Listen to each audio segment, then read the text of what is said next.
There are moments in war when fear is not spoken, only understood. And in the vast killing fields of the Pacific, one fear carried a name whispered even by the most hardened Imperial Japanese soldiers. America Kaigun, the U.S. Marines. It wasn't superstition. It wasn't propaganda. It was something forged in jungle shadows on black volcanic sand, and inside caves that smelled of death and burnt cordite. A truth carved into the memories of men who expected to die, yet still dreaded how they might die. For in the Pacific War, the Japanese military, fiercely disciplined, indoctrinated in the code of Bushido, and trained to kill without hesitation, encountered a fighting force unlike anything they had ever faced before. A force that refused to break. A force that refused to slow. A force that refused to die quietly. The United States Marine Corps. The sun was only a faint ember rising over the Pacific as the troop transports swayed gently on the swells. The morning air was thick with diesel smoke, sweat, and quiet anticipation. Young Marines, some not yet 20 years old, stood shoulder to shoulder, rifles slung across their chests, listening to the distant thunder of naval artillery pounding the shoreline. Inside one of the landing craft, a Marine named Corporal James Red Donnelly stared at the horizon. He later admitted that he felt fear, but it wasn't fear for himself. It was fear of what waited beyond the gunfire. Fear of a place they'd all heard about in the whispered rumors of campaigns past. Fanatical defenders, who refused to surrender, and would rather die to the last man than yield a single grain of sand.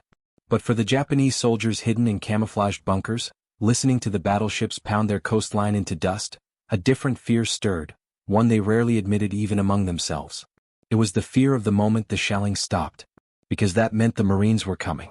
Inside a damp underground tunnel, Sergeant Matsuo Tanaka, a veteran of Shanghai, Nanking, and the early victories of the Empire, listened to the explosions with a stern expression. His men, younger and less experienced, looked to him for guidance. He shifted his weight, adjusted his helmet, and whispered a truth he had learned the hard way. When the Marines land, they will come for us all. They do not retreat. They do not hesitate. Prepare your spirit. Tanaka was no coward.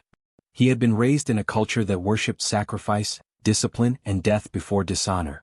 But even he knew that the Marines were different. They weren't like the Chinese armies he had fought earlier in the war. They weren't like the British forces on the Malay Peninsula. Even the American army, brave and strong, did not strike the same kind of fear into Japanese infantry.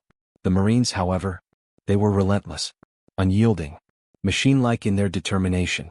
The Marines fought not just with bullets and bayonets, but with a strange, terrifying American energy, raw determination mixed with brotherhood, toughness, and an almost reckless drive forward.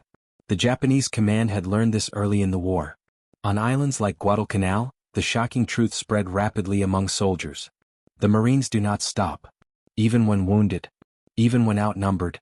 Even when fighting through disease, heat, and thirst that could kill a man as surely as any bullet. Where most armies paused to reorganize, the Marines surged forward. Where others broke under the strain of night assaults, the Marines counterattacked with fury.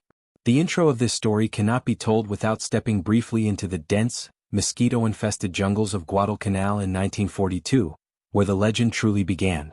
Here, Japanese commanders first realized something alarming. The Marines fought with the aggression of elite storm troops, yet with the discipline of seasoned professionals. They were not shocked by night attacks. They were not intimidated by banzai charges. And they were not psychologically crushed by the brutal environment. Japanese diaries recovered after the battle told of sleepless nights and growing dread. One soldier wrote, "They fight like demons. Their fire does not stop. They do not fear death the way we expected. They are not human." Another recorded, "The Marines keep coming. Even wounded, they advance. Their spirit is terrifying." But the Japanese were not weak. They were some of the toughest soldiers in the world. They fought with honor, loyalty, and a ferocity unmatched by most armies. Yet the Marines had something else, something unusually powerful. Endurance, firepower, training, brotherhood, industrial strength backing them, and a pride that refused to let them be anything less than the tip of America's spear. This is not a story of ordinary war. This is a story of volcanic ash and razor-sharp coral, of jungles where disease killed faster than bullets, of mountains honeycombed with caves where death was always waiting, of nights lit by tracer fire and mornings soaked in blood. And in this harsh crucible, two warrior cultures collided. One shaped by centuries of samurai tradition. One forged in the modern steel of American grit. The Japanese believed they were unstoppable. They believed no Western army could match their discipline. No foreign soldier could equal their willingness to die. Until they encountered the U.S. Marines. Picture this. The landing craft hits the beach. The ramp slams down. A roar of machine gun fire tears through the air. Sand and ash explode around charging Marines. Men fall, some instantly, some screaming, some silently. But the line does not break. Behind Japanese firing positions, soldiers react with shock. Why aren't they stopping? How are they still advancing? What kind of men are these? Because for the Marines, this wasn't just war. It was a mission. A promise. A brotherhood built on the belief that if one man fell, the others would carry the fight forward. A Marine squad leader once said, "You don't run for yourself. You run for the man next to you." That unbreakable bond created a force the Japanese could not fully understand, and deeply feared. This documentary will uncover the truth behind one of World War II's most dramatic questions. Why did Imperial Japanese soldiers fear fighting U.S. Marines more than any other Allied force? Was it training? Was it weaponry? Was it the Marine mindset? Was it the brutal island warfare that sharpened them into something almost unstoppable? Or was it something deeper, something psychological? A clash of cultures. A meeting of two warrior traditions. A battle of wills fought with fire, steel, and unwavering determination. This is not just military history. This is human history. A story of courage, terror, endurance, and the strange respect born between enemies who met in the darkest corners of the Pacific. As the naval bombardment ends, the beaches fall silent for a moment. A moment that feels like the entire world is holding its breath. Japanese soldiers tighten their grips on Arisaka rifles. Marine platoons steady their breathing as the landing craft engines roar. The ocean churns with steel and smoke. The sky vibrates with distant explosions. Both sides know what comes next. The clash. The test. The crucible. The moment when life and death collide in a single breath. And in that moment of anticipation, you can almost hear the whispered truth shared among Japanese veterans. If the Marines are coming, prepare your soul. The intro ends here, setting the stage for the deeper, chronological story of the Pacific War and the fear the Marines inspired. The Pacific War was still young when the first rumors began circulating among Japanese infantry units. They came not from officers, not from Tokyo, but from the mouths of exhausted survivors, men who had faced something they could barely describe. The Americans had landed on an island no one had heard of, Guadalcanal. What followed was not a brief skirmish. It was a revelation. Japanese divisions had crushed Chinese armies, British garrisons, and Dutch colonial forces with ruthless speed. They fully expected the Marines to break the same way. But the Marines did not break. From the moment the 1st Marine Division secured Henderson Field, Japanese officers realized the fight was different. Their night assaults, usually a weapon of terror, were met with devastating automatic fire. Marine machine gunners fired until their barrels glowed red. Riflemen did not panic. They did not retreat. They simply held. One Japanese survivor wrote in his journal, "Their fire never stops. Their eyes are unafraid. They shoot as if possessed." The Japanese army lived by the doctrine of the spirit over steel, the belief that sheer willpower could overcome stronger firepower. But at Guadalcanal, spirit crashed headfirst into something new. A fighting force whose spirit matched its firepower. To the Japanese, the Marines were an enigma. These Americans joked before battle, swore loudly, smoked constantly, and complained about everything, from the food to the heat to the mosquitoes. Yet when the shooting started, they became something else entirely. Focused, efficient, terrifyingly stubborn. Japanese commanders noted that Marines were not simply brave, they were aggressively tactical. They used cover, coordinated fields of fire, and displayed initiative even under chaos. Where Japanese units followed orders without deviation, Marines improvised. A broken squad did not collapse, it adapted. One Japanese officer wrote in a captured note, "They fight with individual thought. They kill without hesitation. They are hard to outmaneuver." Before the war, most of the world barely understood the U.S. Marine Corps. It was small, elite, and built on traditions foreign to larger armies. Marines were trained from the start to fight in small units, to think independently, and to operate aggressively. Their discipline was rigid, but their mentality was flexible. Their brotherhood, however? That was the one thing the Japanese never expected. Bushido taught the Japanese soldier to die for his emperor. Marine culture taught men to live, and fight, for each other. A Japanese sergeant captured at Guadalcanal told interrogators, "They fight like wolves. If one falls, 5 more come." This was not exaggeration, it was observation. Marines did not abandon wounded men. They risked themselves to drag comrades out of danger, something Japanese soldiers found almost impossible to comprehend, trained as they were to accept death without complaint. That bond made the Marines almost impossible to demoralize. In September 1942, Japanese commanders hurled elite troops at a strategic hill later named Edson's Ridge, hoping to retake Henderson Field. The attack came at night, Japan's greatest weapon. Hundreds of screaming infantry charged through the jungle. The night lit up with muzzle flashes, and the air filled with the roar of battle.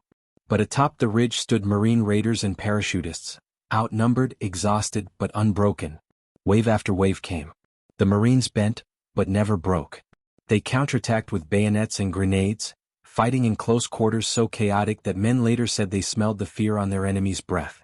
By dawn, the hillside was littered with bodies. Japanese officers were stunned. They had thrown their finest soldiers into the assault.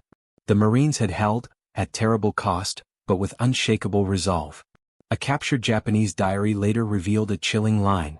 These Marines do not fear death. They fight even when bleeding. They are a different breed. Guadalcanal taught the Japanese a truth they resisted accepting. If the Marines were on the island, the battle was already decided. As the war expanded, 2 American offensives carved across the Pacific. The U.S. Army fought brilliantly through New Guinea and the Philippines under General Douglas MacArthur. But the Japanese feared the other advance even more, the one led by the U.S. Marines island by island, reef by reef, through some of the most nightmarish terrain on Earth. The Marine campaigns were different. They did not maneuver around strong points. They smashed straight through them. Tarawa, Saipan, Tinian, Iwo Jima, Okinawa. Each name carved itself into Japanese military memory with fire and steel. By late 1943, Japanese intelligence had compiled a chilling assessment. Marine landings cannot be repelled by coastal defense alone. Once ashore, they advance regardless of casualties. This was not admiration. It was fear. In November 1943, the Marines assaulted the tiny atoll of Tarawa, defended by 4,500 elite Japanese troops who were ordered to fight to the last man. The Japanese commander boasted, "A million men couldn't take Tarawa in 100 years. The Marines took it in 76 hours. Not without cost, 3,000 Marines fell in the assault. But what broke Japanese morale was not the victory but the manner of it. Marines waded through chest-deep water under direct machine gun fire. They died by the dozens, yet the survivors kept coming. Once ashore, they fought bunker by bunker, using flamethrowers, grenades, and raw determination to root out defenders. A single Marine flamethrower operator could clear what took an entire Japanese platoon to build. For the first time, Tokyo realized. The Marines were not deterred by fortified positions. They devoured them. After Tarawa, Japanese troops deployed to future islands received instruction pamphlets describing the Marines. They were blunt. Expect them to attack with impossible courage. Expect them to take heavy casualties and continue fighting. Expect them to use overwhelming firepower.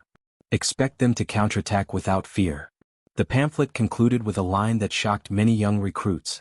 If you face Marines, you must fight with the spirit of 10 men. To the Japanese, this was both warning and prophecy. In 1944, the Marines landed on Saipan, one of Japan's most strategic islands. Losing it would place American bombers within range of Tokyo itself. Japanese commanders were desperate. They fought savagely, inflicting terrible casualties. But the Marines pushed inland with a level of fire discipline the Japanese found terrifying. When the largest banzai charge of the war surged toward Marine lines, over 3,000 screaming soldiers, the Marines did not panic. They formed firing lines. They poured out bullets, grenades, and machine gun fire with mechanical precision. When the charge ended, the field was carpeted with bodies. Entire Japanese units ceased to exist in a single night. Saipan marked the collapse of Japanese confidence. For the first time, civilians heard that defeat was possible. Japan's prime minister resigned. The emperor was shaken. And among the troops, whispers spread. If the Marines land, the island will fall. The fire that moved like a living thing, flamethrowers and close quarters horror. By late 1944, the Japanese infantry faced a weapon they deeply feared. The Marine Corps flamethrower teams. Japanese soldiers were taught that death in battle was honorable. But being burned alive inside caves or bunkers, that was a fate their warrior code had not prepared them for. Marine assault squads, flamethrower operators, demolition teams, bar gunners, worked like brutal architects of destruction. They advanced bunker to bunker with teamwork so precise it stunned Japanese observers.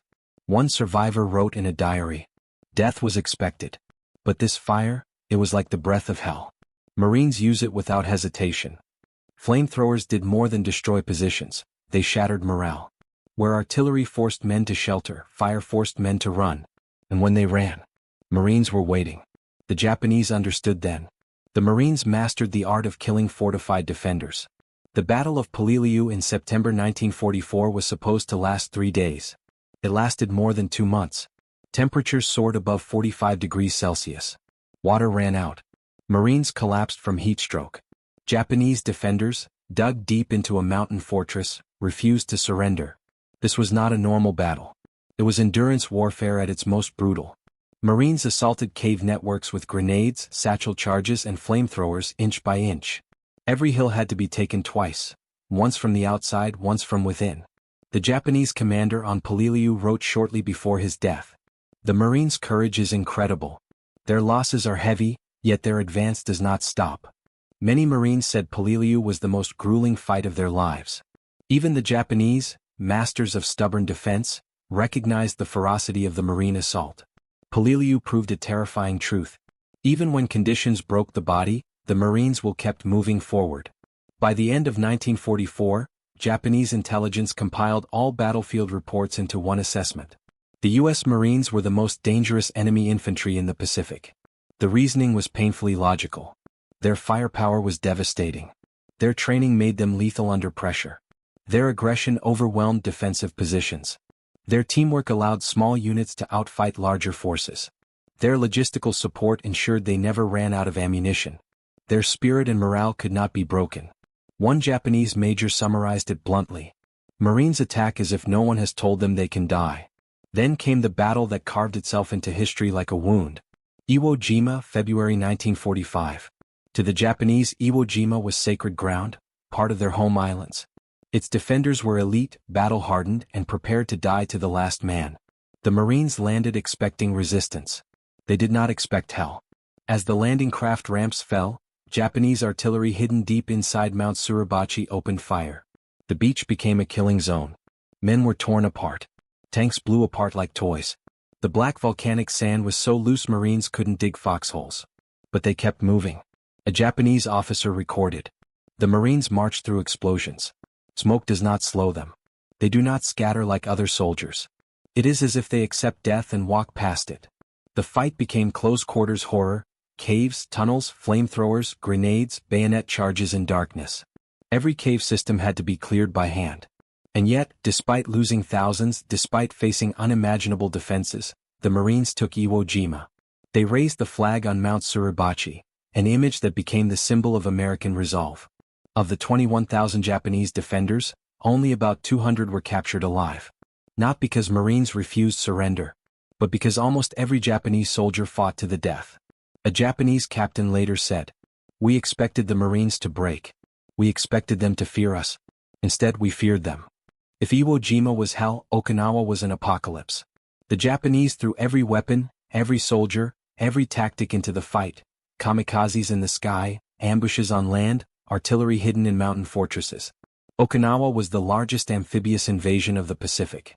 Marines fought side by side with the U.S. Army, but it was the Marines who spearheaded many of the toughest assaults along the Shuri Line. Rain turned the battlefield into oceans of mud. Bodies floated in water-filled craters. Machine gun nests fired until they clogged with blood and dirt. One Japanese officer observed through binoculars, "Every hill we lose the Marines take. Even when our defenses are perfect, they advance. Their courage is impossible to understand." The Japanese knew they were losing. But what broke their spirit completely was discovering that the Marines were not weary, not slowed, not hesitant. Even in the closing months of the war, they still attacked with the fury of men who had just begun fighting. By 1945, Japanese soldiers on every island knew the truth. If the Marines were coming, their chances of survival were almost zero. But the fear was not just of dying. It was of how the Marines fought. 1. They advanced no matter the losses. Even when entire platoons were cut down, Marines reorganized and kept fighting. 2. They used overwhelming, precise firepower. Machine guns, flamethrowers, mortars, naval gunfire. Japanese defenders felt like they were facing a storm. 3. They excelled at close-quarters combat. The Japanese prided themselves on bayonet skills, until they met Marines who were equally deadly up close. 4. They refused to surrender. Japanese troops expected Western soldiers to break psychologically. The Marines did not. 5. They fought with brotherhood over emperor. A Marine would die for his squad, something Japanese soldiers were not trained for. 6. They adapted faster than any enemy. Japanese tactics that worked against other armies failed against Marines within days. 7. They would not stop until the island was taken. No negotiation. No retreat. Only forward. This combination made the Marines the most feared infantry force the Japanese encountered. Despite the brutality, the Japanese developed a strange respect for the Marines. Captured diaries often contain phrases like, "They are worthy opponents. They die bravely. They fight with honor." One Japanese captain wrote a line that summed up the entire Pacific War.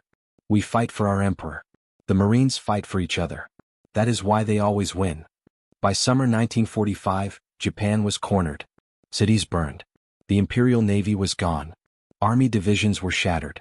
Yet even then the Japanese High Command feared one thing above all: a Marine landing on the Japanese mainland. Intelligence predicted. A 1 Marine division equals 2 Japanese divisions destroyed. The defense lines would collapse within days. Civilian militias would panic.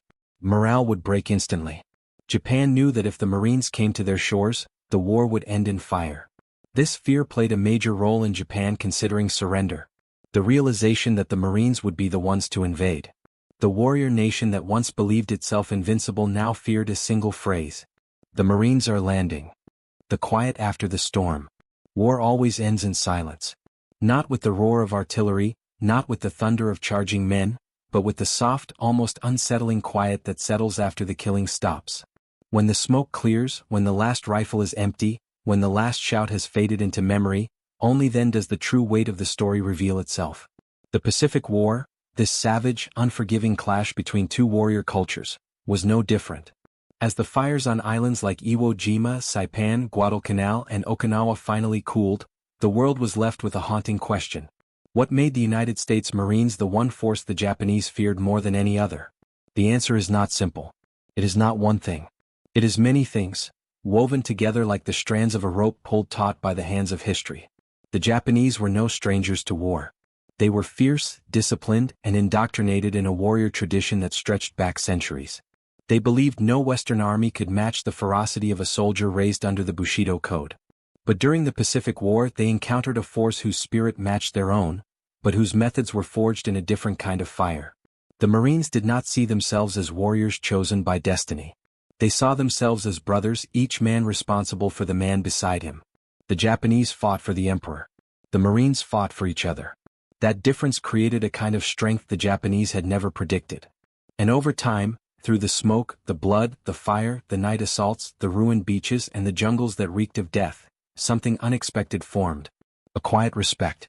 One Japanese officer who survived the war later wrote, "We did not fear their weapons. We feared their spirit. Because no weapon is more dangerous than a man who refuses to give up." It is easy to look back on the Pacific War and see only the victories. The flag raised on Suribachi. The relentless Marine advance through Tarawa, Peleliu, and Okinawa. The unstoppable push toward the Japanese home islands. But beneath every victory is a cost that cannot be counted in medals or headlines. On every beach, in every jungle, inside every cave, Marines paid in blood for every inch of ground. Young men who had been farmers, mechanics, students, sons, who had never seen the ocean until the day they sailed across it, were suddenly asked to assault some of the most fortified positions in military history. And each time they went because their brothers went. They went because someone had to. They went because the Marine Corps demanded nothing less than absolute commitment. Courage was not a choice. It was the expectation. But courage does not erase pain. When the war ended, thousands of Marines returned home carrying wounds that would never fully heal, scars carved by heat, shrapnel, disease, trauma, and memory. And in Japan, the survivors carried their own scars, loss, humiliation, and the understanding that they had faced a force as formidable as themselves. So what remains after the bullets stop and history moves on? A legacy. A legacy carved into the shores of Guadalcanal, where the fate of the Pacific Campaign shifted forever. A legacy buried beneath the black sands of Iwo Jima, where courage became a symbol. A legacy burned into the coral of Tarawa, where blood mixed with the tide. A legacy echoing through the ridges of Okinawa, where the cost of victory shook the world. And most importantly, a legacy of memory, of men who faced each other under the harshest conditions imaginable and still recognized the humanity in their enemy. Today, Japanese soldiers and Marines stand not as enemies but as allies. They train together. They share intelligence. They protect the same waters they once fought to control.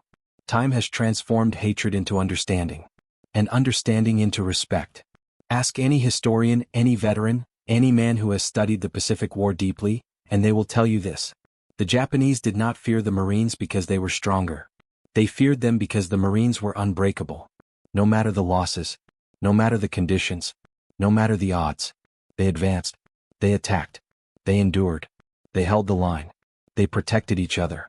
They embodied a spirit that could not be extinguished by fire or water or steel or death. A spirit that would carry the Marine Corps into future wars, future generations, future battles, each one shaped by the legacy of the men who fought on islands so far from home. And so the story ends where it began. Not with hatred, not with propaganda, but with a recognition of what makes a warrior truly feared. Not cruelty, not brutality, not strength alone, but character. The Japanese feared the Marines because the Marines were relentless, because they held their ground when all logic said they should fall, because they fought with a unity that defied understanding, because their courage was both shocking and undeniable, because their will was a weapon stronger than any rifle or grenade. And in the end, when the Japanese Empire crumbled and the war came to its devastating close, this truth remained carved into military history. No force in the Pacific inspired more fear, more respect, or more awe than the United States Marine Corps. What should we learn from this story? Not that war is glorious. Not that victory is easy. Not that any nation or force is invincible. But that the human spirit, when tested, can become something extraordinary. The Marines were not superhuman. They were ordinary young men placed in impossible situations. What made them feared was the way they responded. With resolve. With loyalty. With courage. With sacrifice. These lessons transcend time. They remind us that the greatest battles are not fought with weapons but with willpower. That unity can conquer fear. That determination can overcome impossible odds. That brotherhood can outlast death. And that even in war, especially in war, the measure of a man is found not in how he fights but in why he fights. As the documentary fades, imagine one final scene. A quiet beach. Waves rolling gently where blood once stained the sand. Rusted shells half buried in coral. Sunlight reflecting off the water. No gunfire. No shouting. No fear. Just the sea, and the ghosts of men who fought there. American. Japanese. Brothers now in the silence of history. Their story lives on not in hatred, but in remembrance. Not in anger but in reflection. Not in division, but in the understanding that courage exists on all sides of war. And so we close with the truth that binds this entire story together. The Japanese feared the Marines because they fought with a spirit that could not be broken. And in the end, that spirit helped shape the world we live in today.